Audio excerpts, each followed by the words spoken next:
మేమైతే కండవాయల కూర ఇలా వండుకుంటామండి. మరి మీరు ఎలా చేసుకుంటారో నేనైతే ఈ వీడియోలో చూపిస్తాను, చూసేసేయండి. ముందుగా కండవాయలను క్లీన్ చేసుకొని ఒక కుక్కర్లో వేసి బాయిల్ చేయాలండి. సో అవి అయితే పసుపు ఉప్పు కొంచెం వేసి బాయిల్ చేస్తే అవి మెత్తగా ఉంటాయి, చాలా టేస్టీగా కూడా ఉంటాయండి. సో కర్రీలో ఉడకాలంటే చాలా టైం పట్టేస్తుంది. కాబట్టి నేనైతే దీనికి సరిపడా ఒక 2 ఆనియన్స్ అయితే తీసుకొని గ్రైండ్ చేసుకున్నానండి. ఆనియన్ పేస్ట్ అయితే పక్కన పెట్టుకున్న తర్వాత 4 పచ్చిమిరపకాయలు అయితే సన్నగా తరిగేసి ఆ ఆనియన్స్తో పాటు ఆయిల్ వేసి బాగా డీప్ ఫ్రై చేయాలండి. చేసిన తర్వాత అల్లం వెల్లుల్లి పేస్ట్ అయితే వేసేసాం. వేసిన తర్వాత చూసారు కదండి, అనుకున్నట్టుగానే గరం మసాలాలు అవి వేసేసిన తర్వాత ఈ ముక్కలను తీసి అందులో వేసేసేయాలండి. వేసిన తర్వాత చాలా టేస్ట్గా ఉంటుంది. కొంచెంసేపు కుక్ అవ్వాలి.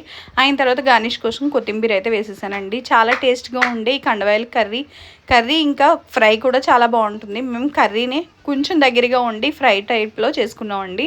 సో చాలా టేస్టీగా చాలా ఎమ్మీగా ఉంటుంది. అలాగే ప్రాన్ ఫ్రై కూడా చేస్తారండి. ఇద్దరిలో ఎవరు బాగా చేస్తామా అని చెప్పి టాస్క్ అయితే పెట్టుకున్నాం. కంప్లీట్గా చెప్పాలంటే కండవాయల ఫ్రై అయితే చాలా టేస్ట్గా ఉంది. నాకైతే చాలా బాగా నచ్చింది. మీరు ఎలా చేసుకుంటారో కామెంట్ చేయండి. Thank you so much.